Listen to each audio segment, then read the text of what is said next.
ബ്രിട്ടനിൽ കാര്യങ്ങൾ കൈവിട്ടു പോവുകയാണ്.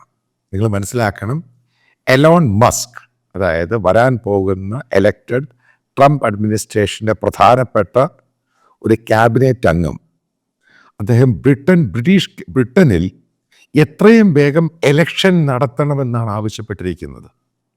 അപ്പം നിങ്ങൾ ഇലോൺ മസ്ക് അമേരിക്കക്കാരനാണ്, മന്ത്രി, അവിടുത്തെ അമേരിക്കൻ പൊളിറ്റീഷ്യനാണ്.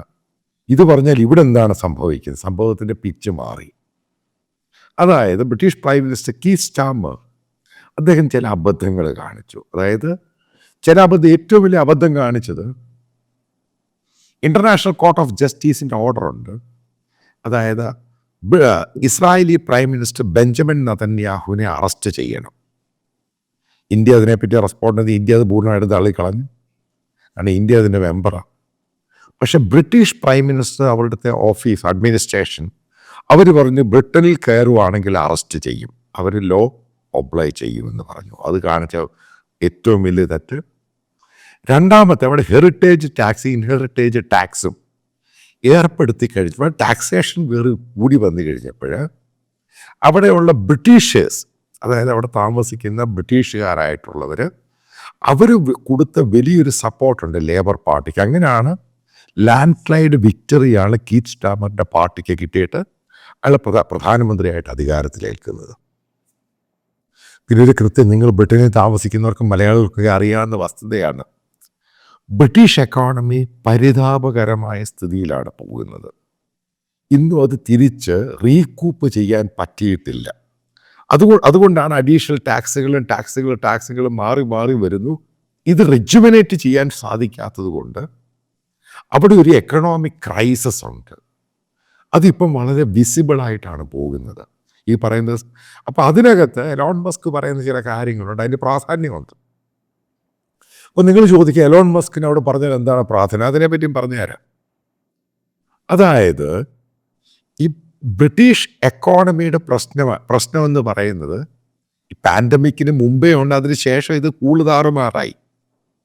ഈ കൂടുതൽ ടാക്സേഷൻ വരുമ്പോൾ സാധാരണക്കാരന് ഇവിടെ ജീവിക്കാൻ പറ്റാത്ത സ്ഥിതിയാണ്. ഇങ്ങനെ വരുന്നൊരു സ്ഥിതിയിലാണ് അവിടുത്തെ പൊളിറ്റിക്കൽ പാർട്ടി, അതായത് പ്രധാനപ്പെട്ട പൊളിറ്റിക്കൽ പാർട്ടിയായ ലേബർ പാർട്ടി, കൺസർവേറ്റീവ് പാർട്ടി, കാരണം ഋഷി സുനക് ഇന്ത്യക്കാരനായിരുന്നു നേരത്തെ എൻ്റെ പ്രധാനമന്ത്രി, അദ്ദേഹം ബേസിക്കലി എക്കണോമിസ്റ്റ് കൂടിയാണ്. അതിനെ കൊണ്ടുവരാൻ നടത്തിയ ശ്രമം പിന്നീട് അതിന് പിന്തുണ കിട്ടാതായി. അദ്ദേഹം ഇലക്ഷനിൽ തോറ്റ് രാജിവെക്കുകയും ചെയ്തു. പക്ഷെ ഇത്ര സമയത്തിനുള്ളിൽ അത് റീകൂപ്പ് ചെയ്യണം. അതിന് അമേരിക്കയുടെയും മറ്റുള്ള രാജ്യങ്ങളിലെ സഹായങ്ങൾ ബേസിക്കലി ആവശ്യമാണ്. ട്രംപ് അധികാരത്തിൽ വരിക, ട്രംപ് വളരെ കൃത്യമായിട്ട് JD വാൻസ് ഉൾപ്പെടെ പറഞ്ഞിട്ടുണ്ട്, ബ്രിട്ടൻ്റെ ഈ പോക്ക് ശരിയല്ല. അത് മനസ്സിലാക്കുക, ഇത് എലോൺ മസ്ക് ഒറ്റക്കിടപെട്ടേക്കുന്ന സംഭവമൊന്നുമല്ല. ഇത് അമേരിക്കയിലെ പ്രധാനപ്പെട്ട അധികാരത്തിൽ വരാൻ പോകുന്ന റിപ്പബ്ലിക്കൻ പാർട്ടിയുടെ തീരുമാനമാണ്. കീർ സ്റ്റാർമർ മാറണം, അവിടെ ഇലക്ഷൻ നടക്കണം, ആ രാജ്യത്തിൻ്റെ പോളിസികൾ മാറ്റണം, എന്നാൽ മാത്രമേ ആ രാജ്യത്തിന് നിലനിൽക്കാൻ സാധിക്കുകയുള്ളൂ. അതാണ് അവരുടെ ഈ റിപ്പബ്ലിക്കൻ പാർട്ടിയുടെ പോളിസിയാണ് എലോൺ മസ്ക് പറഞ്ഞിരിക്കുന്നത്. അതുമായിട്ട് ബന്ധപ്പെട്ട് ഓരോ കാര്യങ്ങളും ശ്രദ്ധിക്കണം. അവർ ഈ പറയുന്ന പ്രധാനപ്പെട്ട ലേബർ പാർട്ടിയെയും ഈ കൺസർവേറ്റീവ് പാർട്ടിയെയും അമേരിക്കൻ റിപ്പബ്ലിക്കൻ പാർട്ടികൾ പിന്തുണയ്ക്കാൻ തയ്യാറല്ല. അതിൻ്റെ ഭാഗമായിട്ടാണ് നിഗൽ ഫർജാൻ എന്ന് പറയുന്ന UK റിഫോംസ് പാർട്ടി, അത് ഫാർ റൈറ്റ് ആണ്. അപ്പോൾ അവർ പറയുന്ന ആശയങ്ങൾ വളരെ വ്യത്യസ്തമാണ്. UK എന്ന് പറയുന്നത് ഈ പോകുന്ന പോക്ക് മാറ്റണം, അവിടെ വന്നിരിക്കുന്ന അഭയാർത്ഥികളായിട്ട് അറബ് മുസ്ലിം രാജ്യങ്ങളിൽ നിന്ന് വന്നവരെ തിരിച്ചയക്കണം, അവിടെയുള്ള UK എന്ന് പറയുന്ന പഴയ രീതിയിൽ അമേരിക്ക സ്ട്രോങ് അഗെയിൻ എന്ന് പറഞ്ഞ് പഴയ രീതിയിലുള്ള ബ്രിട്ടനായിട്ട് മാറാൻ. ഇതാണ് UK റിഫോംസ് പാർട്ടി പറയുന്ന പ്രധാന സംഭവം. കൂടെ ഇലോൺ മസ്ക് പറയുന്നുണ്ട് ഫ്രീഡം ഓഫ് സ്പീച്ച്, അത് UK ഇല്ലാതായി. അതുമായിട്ട് ബന്ധപ്പെട്ട് പറയുന്നത് ടോമി റോബിൻസൺ, അയാളെപ്പറ്റി അവിടെ UK ചില മലയാളികൾക്കും അറിയാവുന്ന കാര്യമാണ്. അദ്ദേഹം ഫാർ റൈറ്റ് ആക്ടിവിസ്റ്റാണ്, കമൻറ്റേറ്ററാണ്. അദ്ദേഹം വളരെയധികം പ്രാവശ്യം UK ഇന്നത്തെ പോളിസികൾ മാറ്റണമെന്ന് പറയുന്നു. അദ്ദേഹം വലിയ പ്രക്ഷോഭം നടത്തുന്നു, വലിയൊരു ഫാൻഫെയർ സോഷ്യൽ മീഡിയയിലുള്ള ആളാണ് ഇയാൾ. പിന്നീട് രണ്ടാമത്തെ കാര്യങ്ങൾ ശ്രദ്ധിക്കുക, ഇദ്ദേഹം ജയിലിലാണ്. എന്തുകൊണ്ടാണ് ജയിലിലായേക്കുന്നത്? അയാൾ അവിടെ പ്രക്ഷോഭം നടത്തി അവിടെയുള്ള മുസ്ലിം കമ്മ്യൂണിറ്റിയെ തിരിച്ചയക്കണം, ആ വിസയും ഈ സംഭവങ്ങളും മുഴുവനും മാറ്റണം.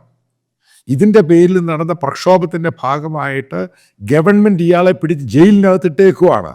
ഇതാണ് അവിടുത്തെ ക്രൈസിസ്. അപ്പം ഞാൻ നേരത്തെ വീഡിയോയിൽ പറഞ്ഞു, അവിടെ സിവിൽ വാർ ഉണ്ടാകാനുള്ള സാധ്യത കൂടുതലാണ്. കാരണം അവിടെ വന്നിരിക്കുന്ന മുസ്ലിം കമ്മ്യൂണിറ്റികൾ UK എന്ന് പറഞ്ഞ രാജ്യത്തെ നശിപ്പിക്കാൻ പോകുന്നു എന്ന് പല അഭിപ്രായങ്ങളുണ്ടായി. അവിടുത്തെ പ്രധാനപ്പെട്ട പൊളിറ്റിക്കൽ പാർട്ടികൾ അതിനെ ഇഗ്നോർ ചെയ്തിട്ട് പുതിയ പൊളിറ്റിക്കൽ പാർട്ടിയായിട്ട് UK റിഫോംസ് പാർട്ടി അവർ മുൻപന്തിയിൽ വന്നു. അതിനെ മനസ്സിലാക്കുക, എലോൺ മസ്ക് $70 മില്യൺ കൊടുത്തിരിക്കുന്നത് ആ പാർട്ടിക്ക് വേണ്ടി സ്ട്രെങ്തൻ ചെയ്യാൻ. അതായത് വെറും കളിയല്ല ഇത്.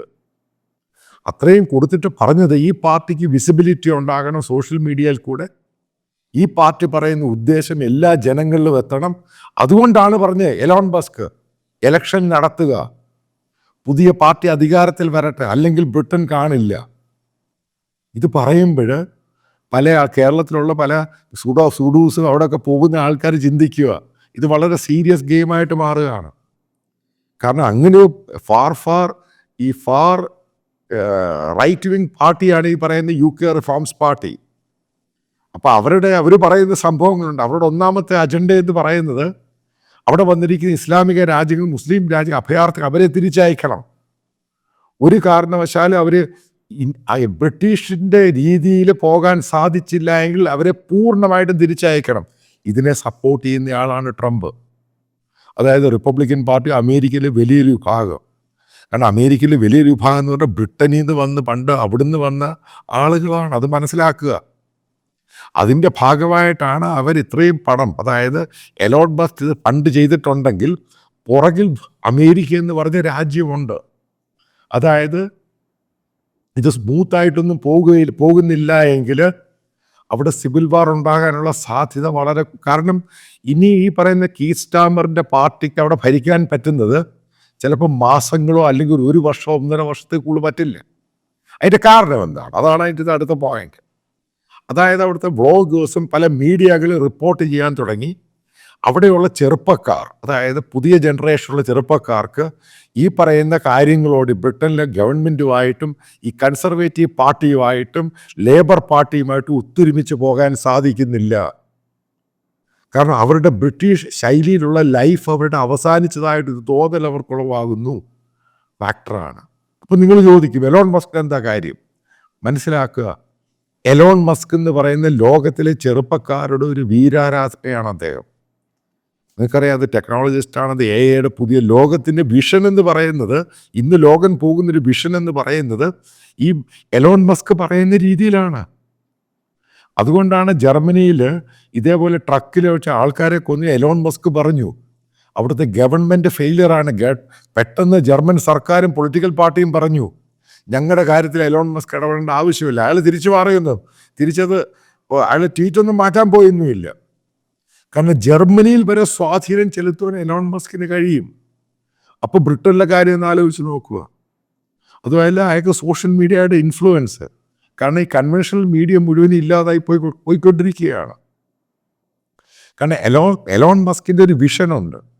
അപ്പം അതിലും അയാൾ പറയുന്നുണ്ട്, കാരണം ബ്രിട്ടനെ ഏത് രീതിയിൽ സഹായിക്കാൻ അമേരിക്ക തയ്യാറാണ്, പക്ഷേ ഈ ഗവൺമെൻറ്റിൻ്റെ പോളിസി വെച്ച് മുന്നോട്ട് പോകാൻ അവരൊരു കാരണവശാലും അക്സെപ്റ്റ് ചെയ്യില്ല.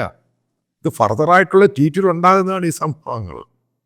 അതായത് ബ്രിട്ടൻ ഒരു തീരുമാനം എടുത്തേ മതിയാകത്തുള്ളൂ അവിടെ ഭരിക്കുന്നത് ബ്രിട്ടൻ അഡ്മിനിസ്ട്രേഷൻ. അതിലോട്ടാണ് കാര്യങ്ങൾ പോകുന്നത്.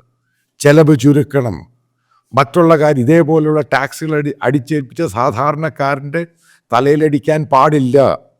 അവിടെയുള്ള മൈനോറിറ്റിയായ മുസ്ലിം കമ്മ്യൂണിറ്റിയെ കംപ്ലീറ്റ് ആയിട്ട് കൺട്രോൾ ചെയ്യണം. അവിടെ എക്സ്ട്രീമിസം പഠിപ്പിക്കാൻ പാടില്ല. അവിടെ മുസ്ലിം രാജ്യങ്ങളിൽ നിന്ന് വരുന്നവരെ ഇതേപോലെ ഫ്രീ ആയിട്ട് ഫെയറായിട്ട് പോകാൻ പറ്റില്ല.